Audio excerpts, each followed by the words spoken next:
When I was a kid, and when I say a kid, I really should say a teenager, I was a big fan of baseball, and London, Ontario was going to become the recipient of the London Tigers baseball team. Well, who the heck are they? A double-A team for the Detroit Tigers. So got to see lots of players that would later on play in the major leagues. So this is a talk, but not about sports, not about baseball.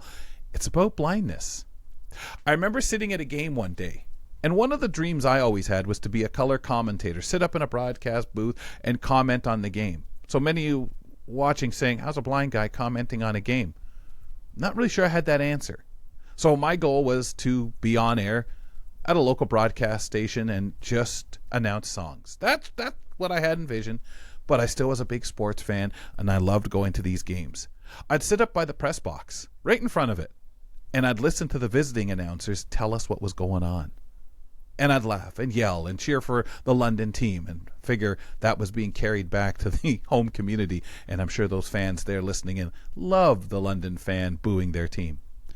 One day I heard a click, click, click, click, click, click, like typing, coming from the broadcast booth. Click, click, click, click, click, click, click, click, click. Hey, that's a familiar noise. Click, click, click, click, click, click, click, click, ding. Nah, sounds like a typewriter. Another very familiar noise. Click, click, click, click, click, click, click.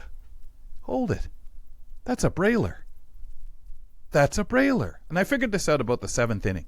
Well, I sat there for the rest of the game anxious because all I wanted to do is run up there.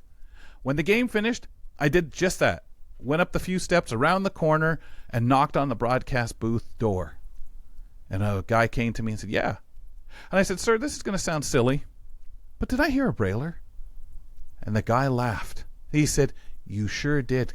Come on in. Well, at that point, I met the color commentator for the visiting team, and he was blind. We sat down and talked about it. Now, I have no idea if he ever went on to do commentary anywhere else. I don't believe so.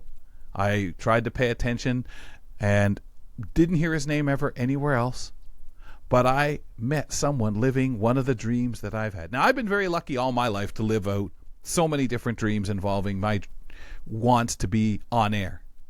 But for this guy and the conversation we had, and his co-announcer standing back, who was the guy who did the play-by-play, and just smiling and giggling at these two blind guys talking about baseball, talking about brailing, talking about his process, just filled his day.